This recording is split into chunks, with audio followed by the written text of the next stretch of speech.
Hello, thank you for giving us your time again today. My name is Felicity Ezewuike. Through the month of September, we have been looking at the quality of access to information, ATI, across Africa and how it can be improved. Today, we head to Namibia. On the one hand, Namibia is presently the second-ranked country on the World Press Freedom Index for Africa compiled by Reporters Without Borders. Its global freedom score in 2020, 2021 and 2022 remained 77 over 100, but is the nation truly free? In its breakdown, Freedom House says Namibia lacks an institutional culture of openness and transparency. According to it, and I'm quoting now, a veil of secrecy exists over the extractive industry, military spending, state security infrastructure, and private funding of political parties. End of that quote. Meanwhile, an Action Now project in Namibia suggests that although the Constitution does not unequivocally guarantee the right to access to information, Article 21, subsection 1A guarantees freedom of speech and expression, which shall include freedom of the press and other media. An ATI bill is currently awaiting presidential assent, but Namibia is still virtually a one-party state. Some opposition, yes, but SWAPO has held power since independence. From the stats I saw of the most recent elections, opposition inroads are minimal at best. How does all of these impact on civil rights, governance, and the right to information in Namibia? To help with this, I have the director at the Namibia Media Trust, Zoe Titus, a media freedom and free expression activist with 20 years experience in policy advocacy and campaigning. Our obsession for universal ATI helped give birth to the high-level lobby group, the African Platform on Access to Information Working Group, which successfully campaigned for UN recognition of September 28 as International Day for Universal Access to Information under her leadership. The long-term campaign by the group led to the successful implementation of new freedom of information laws in 23 African countries. I want to say thank you very much for the work that you do and for finding time to speak with us today on One Slot. Zoe. Thank you very much. It's wonderful to be with you, and good evening to all the viewers. Namibia seems to be checking most of the boxes. It's a rights-based constitution, first in Africa in Press Freedom Index, 77 in 3 years in a row at score for global freedoms. But a scholar and activist with a deep knowledge of your country says the reality is quite different. I'm talking about Henning Melba. He describes Namibia as a minimalist democracy. What, in your view, would be an apt description of reality? Well, I would agree with Henning. He has monitored, I mean, he had lived in Namibia for quite some time, and he's monitored the social and political developments in Namibia for many, many years. So he's really a highly regarded analyst, and I do agree with him. To be quite frank, Namibia is very, very good at checking the boxes, to use your phrase. But implementation is a challenge. I think that's the case in most countries, implementation being the challenge. But it's also about Namibians really being vigilant about their rights and demanding those rights. And that, unfortunately, is the concern that I have also. Once we have this access to information legislation that we've been campaigning for so long, just how successfully will Namibians use that legislation, because the success of that legislation requires that it is demand-driven. And I think that's probably the biggest challenge in Namibia. The activity on the side of the larger population in terms of claiming civic rights and really pushing the boundaries of this freedom that is so generously availed. Your views really haven't changed from what I read online. You do have some worry about citizen participation with utilizing the Freedom of Information Act. But talking about that, the country is signatory rather to all of the international human rights laws. But the concern here is it's taken 7 years to get the ATI passed in Namibia, but it's still awaiting assent. Why did it take so long?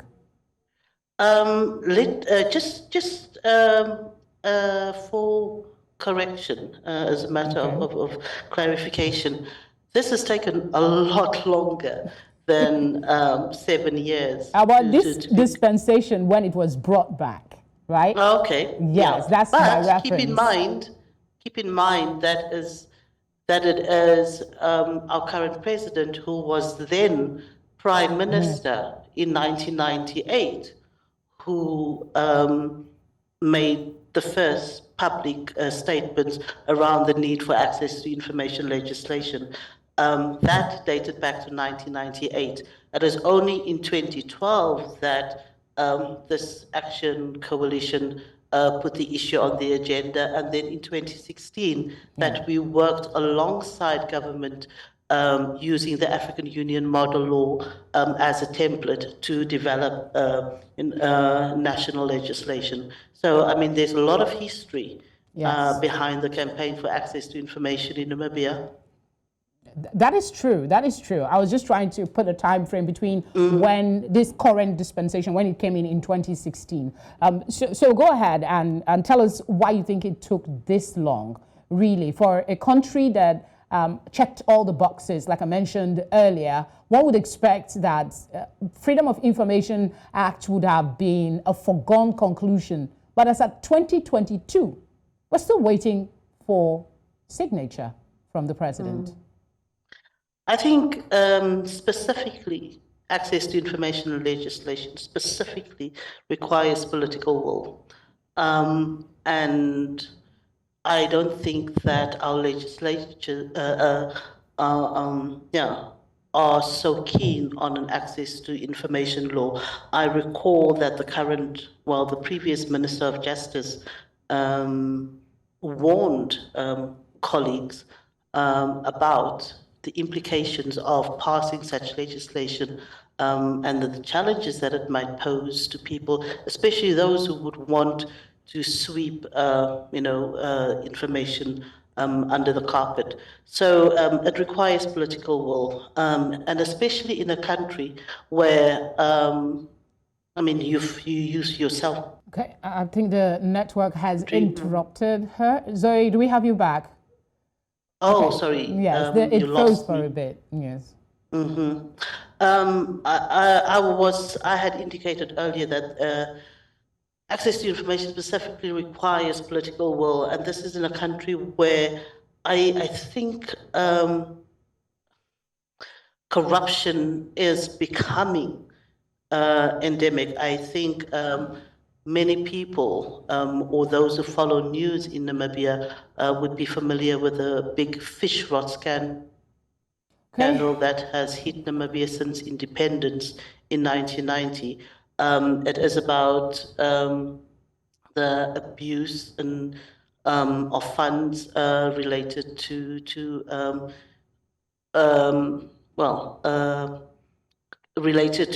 transactions in the fishing industry, and it involves a number of high-level officials, including the Minister of Fisheries, including the Minister of Justice, and very well-connected businessmen. So, under such conditions, it is not really the ideal time, I would say, to pass access to information legislation, which, in terms of the nature of the legislation on the table, requires that both public and private information be disclosed proactively.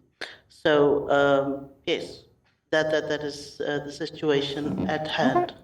Before I ask you about some of your thoughts, I wanted to find out How soon if you were asked to give a time frame for when the president will put that stamp that is being awaited, what would be your guess?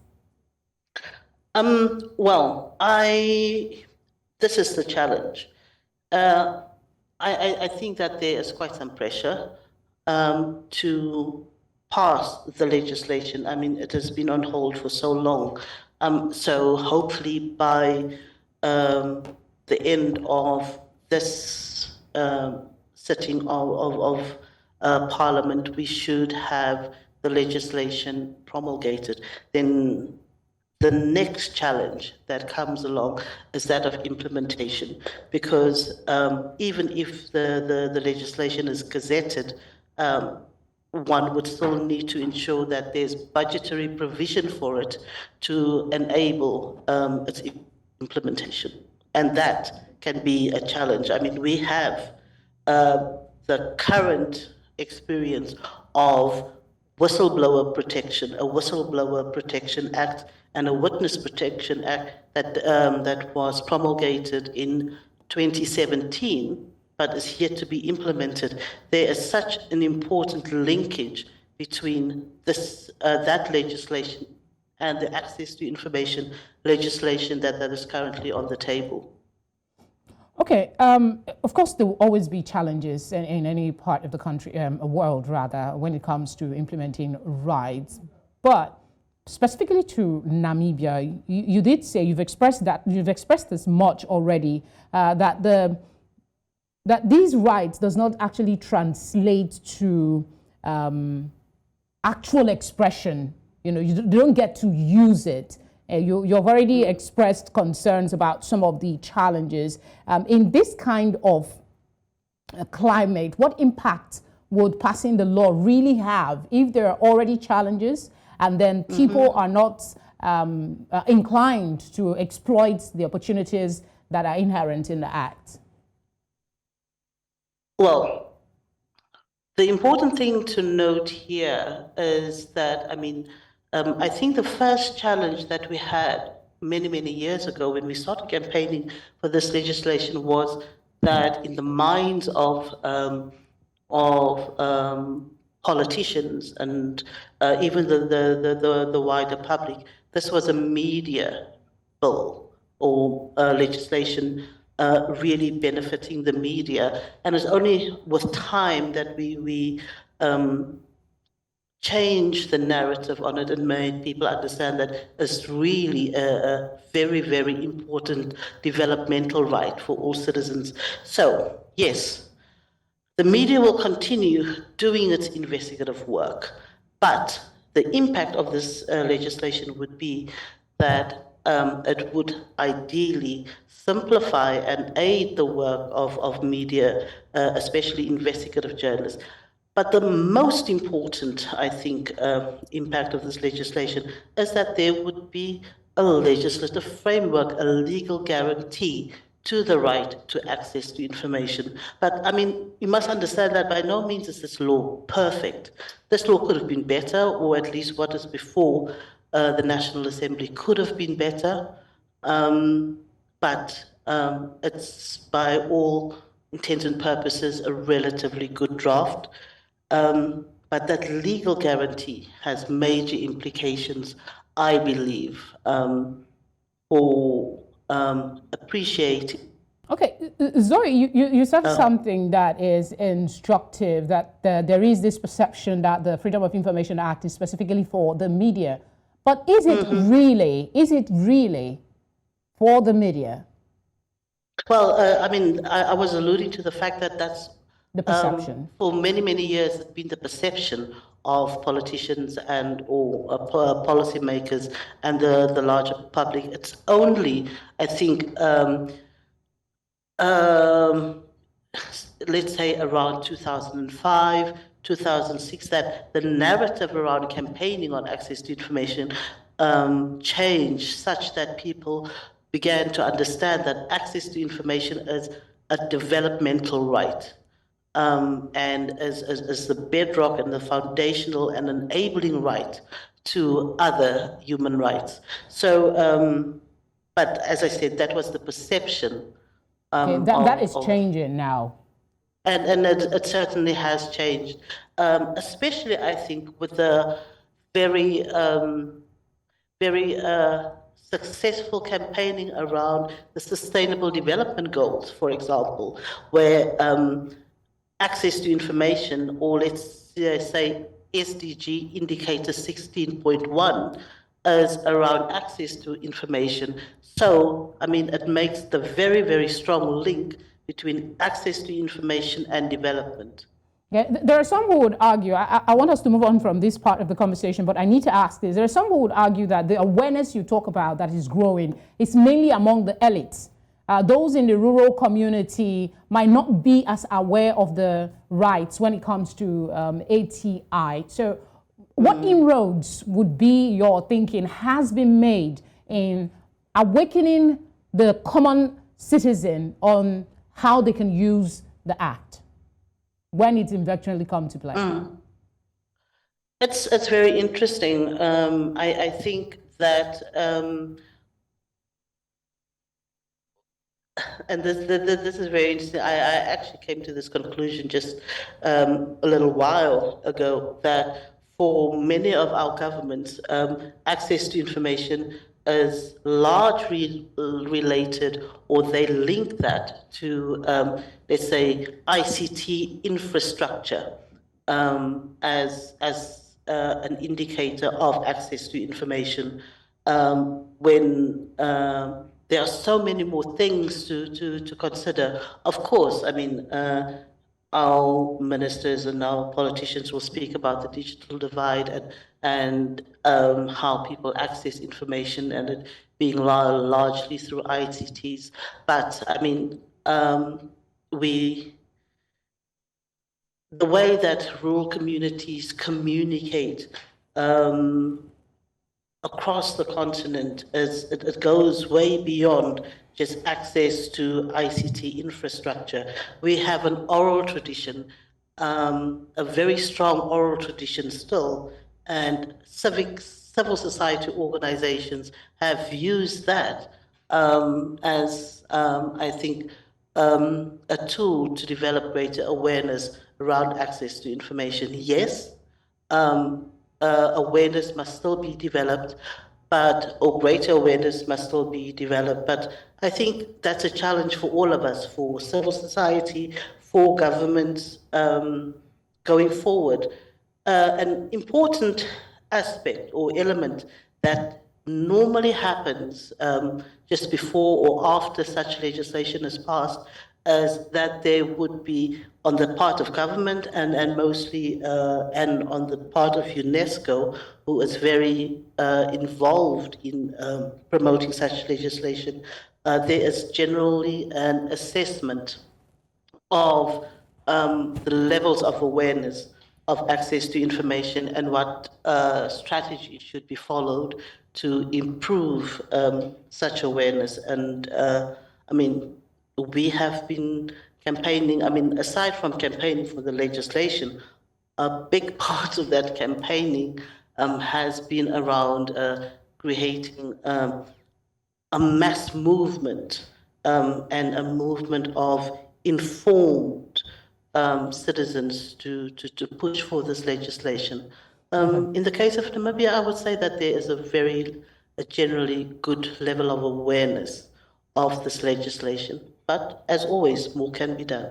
Indeed, more can be done. Before we finish this conversation, I'm going to ask you what suggestions you will bring for a roadmap to getting more people aware. But for now, we're going on a break. As with Namibia's constitution, there is high praise for access to information bill recently passed. Activists suggest that few tweaks to the bill could place Namibia among the top 10 countries globally, alongside Liberia, the only African country currently in that group. We'll talk about this when we come back from the break. Don't go away.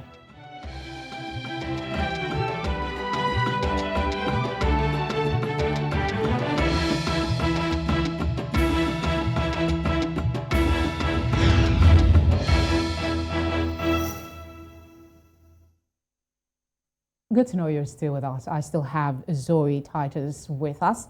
I'll just go straight to asking about the ratings Center for Law and Democracy, RTI's rating assessing the strength of legal frameworks for the right to information globally shows that Namibia's ATI bill earned a score of 114 out of a total of 150 points. But they say it can be better.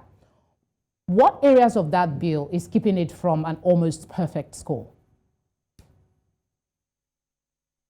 I think the biggest challenge with this bill would be the blanket confidentiality of cabinet proceedings and decisions. I mean, whilst the global standard is that there is some level of confidentiality. The Namibia's draft is proposing a permanent, period, permanent and a blanket confidentiality on all cabinet proceedings. And I think that is problematic because that is really the information that and must facilitate the participation of citizens in governance. Why do you think that was put there and allowed to pass through Parliament? Was this not seen beforehand? Or was the argument for its inclusion stronger than the argument for its exclusion on the bill, or maybe some sort of modalities to allow for easier access to these proceedings? Well, I mean, as I said, we made that is the first issue that we raised when the draft was made public, and we developed a very strong campaign around it, such that this bill was taken from Parliament, from the National Assembly, and referred back to a standing committee for further public consultation. And I'm afraid that there were not many additions or to the current bill, and it is now gone back to the National Council and will be returning to the National Assembly, to Parliament. My concern is that even amongst the policymakers, there is not sufficient understanding and political will to open themselves up to allow for the transparency that is required for good governance. That would be the only argument I could make that would justify, this kind of blanket exemption on cabinet proceedings.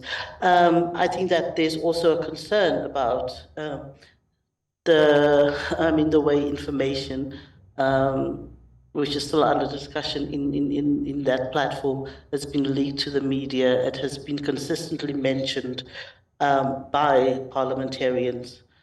Okay, there's one aspect, I don't know if that has come to your attention, the one requiring citizens to give reasons why they are requesting for any information. Was that really necessary, or didn't that come up like a red flag for you? Well, I mean, our submission is available, and this is what we also raised, because this is against the best practices that is proposed in the African Union model law, where the standard is that a citizen should not be required to give any reason for requiring or requesting information. I mean, that is the global best practice, and that is the standard also reflected in the African Union model law. Okay, let's move away from that for a bit and talk about there are some laws that are described as secrecy law in Namibia, and that's I think the Protection of Information Act. I don't know if it's still working. The Public Service Act as well, 1985 and 1995, both are seen as secrecy law. If this ATI comes into effect, don't you think there will be some clash with it if it's still functional? those laws, I mean, in terms of the prescriptions in the current bill, it states that this law will take precedent over any other legislation that may infringe on the disclosure of information. So yes, there will be a natural tension, but in any given situation, we would always argue the public interest. And if we can show that it's the public interest to release that information, then such will be the case. Okay. Do you think, I just remembered something you talked about, some of the requirements for letting, effectively utilizing what this ATI would be for the people. You talked about funding.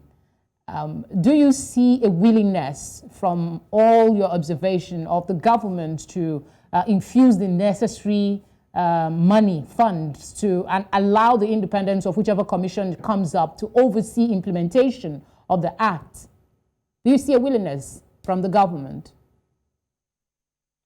Well, that is yet to be seen.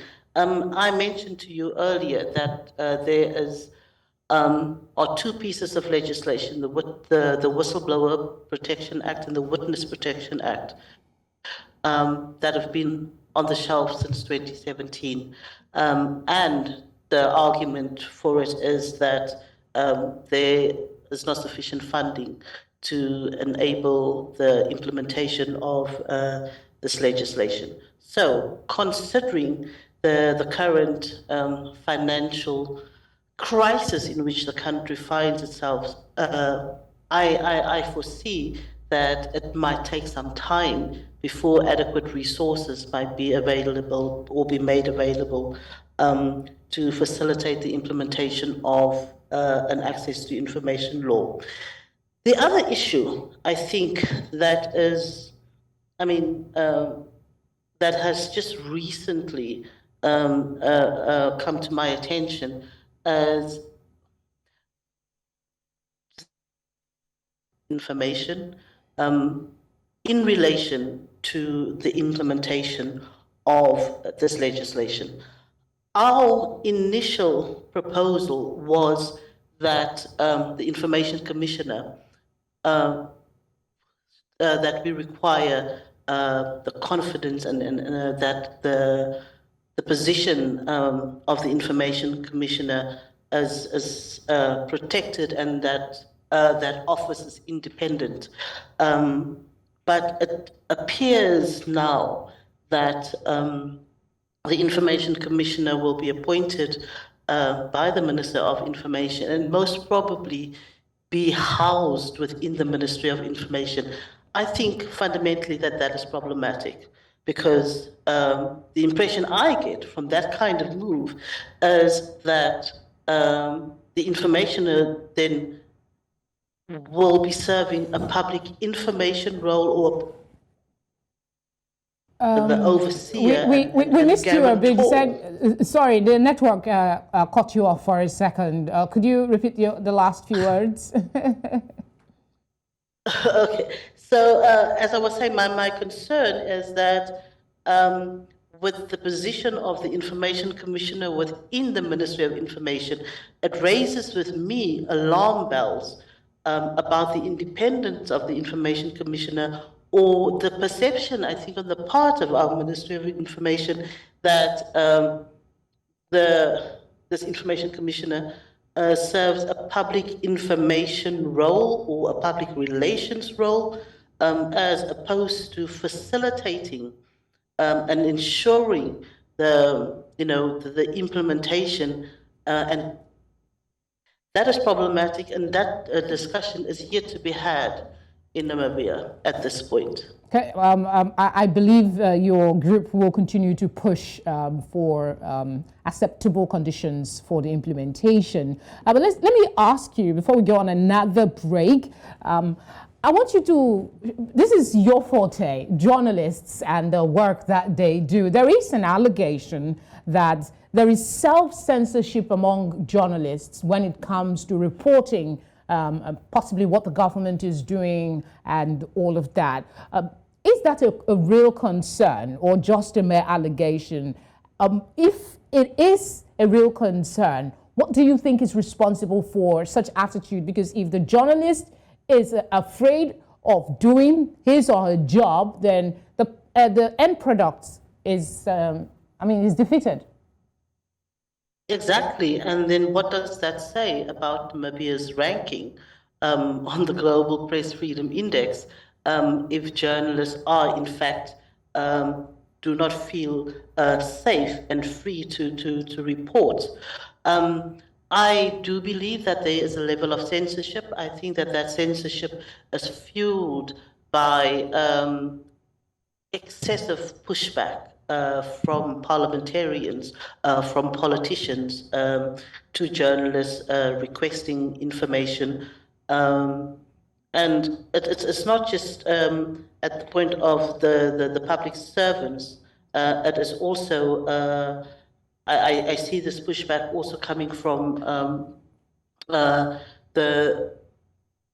business sector and political parties as well.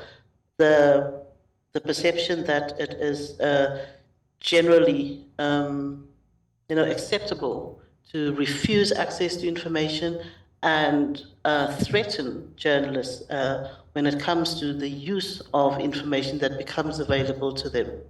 Is it possible to? Okay, go ahead. Sorry to interrupt. Go ahead. I think another contribute more, let's say, media market. Consider that this is a huge country with a population of just over 2.5 million people. It's a small media market, so just so many journalists can be, employed within the sector. So if you are not going to toe the line in terms of getting the information and aligning yourself with the editorial policies at play. Okay, we apologize for the hiccup. She's joining us virtually, so sometimes the network would go off. Zoe, if we have you back, please continue. I was alluding to the fact that I believe job security, that working conditions also play a role and have impact on the reasons why journalists would censor themselves. Okay, so I'm just going to ask, what would be your suggestion on how we can begin to address it? Because it is imperative that journalists have no fear in the discharge of their responsibility if we are really to utilize the act itself and to ensure freedom of expression. Mm-hmm. There are constant comparisons, a very close relationship historically, and many argue that South Africa is very volatile. Journalists are not safe. They are attacked during public protests, and the environment is not conducive for their work. And in contrast, Namibia is stable, there is peace, there is general security. But the difference is that, in my view, South African journalists really push the envelope when it comes to asserting their rights to freedom of expression, their rights to access to information. And the same is not necessarily the case in Namibia. So there needs to be, firstly, some guarantee that the rights and the safety of journalists are guaranteed, irrespective of their line of reporting, obviously within the boundaries of the nationally accepted code of conduct. Okay. An assessment of what data is telling us what the trajectory will look like with the ATI in Namibia and how the future will look is up next after this break. Don't go away.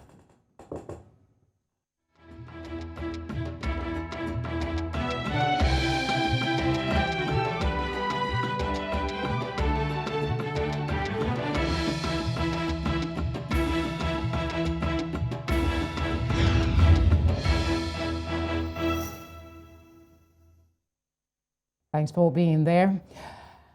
All right, let me ask Zoe this question. The president entered his first term in office in 2015 with a whopping 87% of votes. His party at the time scored 80%, but 5 years down the line, in 2019, Gengob was re-elected with 56% of votes, and the support of his party dropped to 65%. The two-third majority of the party that's been held since 1994 was gone. I guess my question is, what inferences is being drawn among your peers about this drop? Is there any connection to the work around ATI? I think this 2014, the current president came in as a popular president. I mean, you've quoted the stats. But performance during that first 5-year term showed that, the economy was not responding in the manner that the general population expected that it would under his leadership. In addition to that, corruption and the fact that corruption is rife and becoming endemic to Namibia, that became apparent. So there was a loss of confidence, I would say, in the presidency, and it's his ability to govern the country or take a of inclusivity and prosperity, which was his campaign line for the largest part of his campaign during 2014 and subsequently in 2019 as well.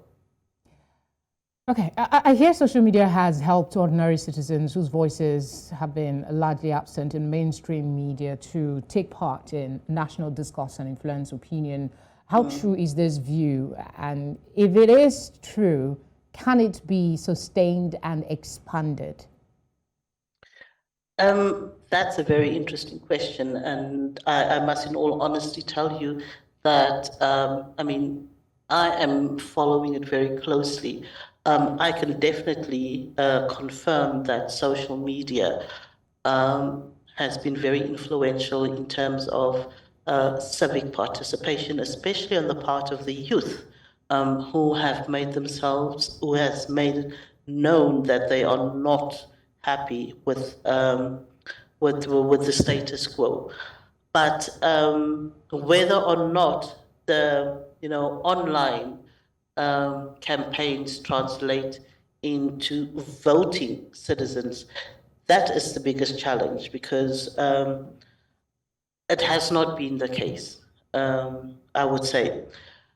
What has also been interesting is the number of alternative voices and how political parties and opposition leaders are campaigning on issues, especially targeting the youth. Because I'm sure that analysts are consistently speaking of the youth bulge and the potential of change, let's say, the political landscape on the continent, and that in itself is to a great extent what's happening in Namibia. Okay, the most important thing is as the awareness grows, it should replicate, it should be seen in the actions being taken to promote democracy. I did say I was going to ask you this question earlier about roadmaps. What should be the goal of any campaign on awareness of rights, especially to impoverished rural communities, those that may not have access to social media, for instance? Well, that is the biggest challenge, isn't it? The fact that those that do not have access to social media, or let's say the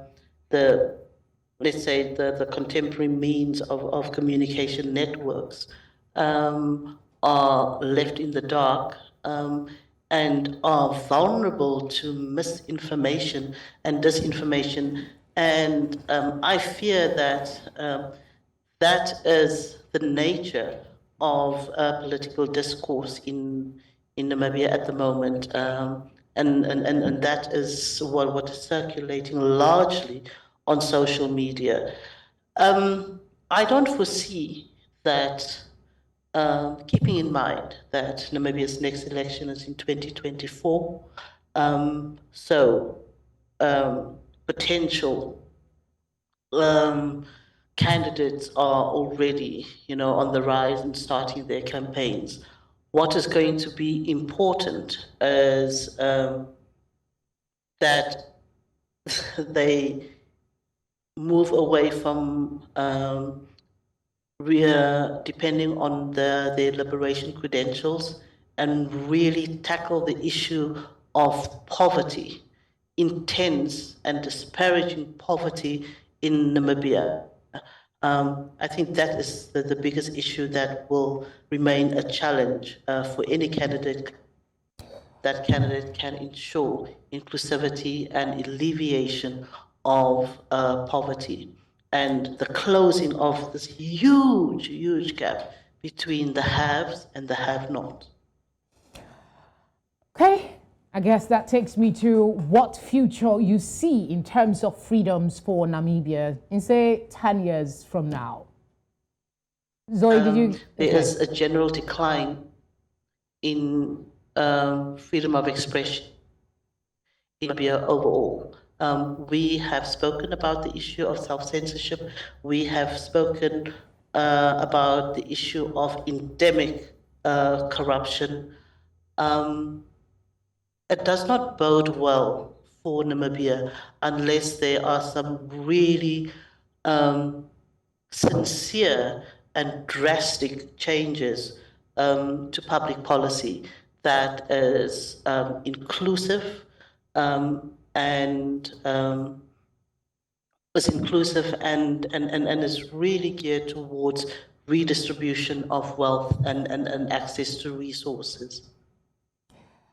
I'm sure some like me would like to know how you feel, knowing that the work that you did led to UN recognition of September 28 as the International Day for Universal Access to Information and has been pushing conversation towards enhancing access. So how do you feel and what is your next big agenda? Well, I mean, public policy advocacy is a long-term investment. Anyone involved in it must is aware of that and realizes that yes, you are not always in control of how things will develop. So it was a big, I think, a big moment of celebration for African access to information and freedom of expression campaigners. And it also showed us that we do have the capacity and the resources to affect global policy. So that's a definite win for African advocates and free expression advocates. What would be the next step?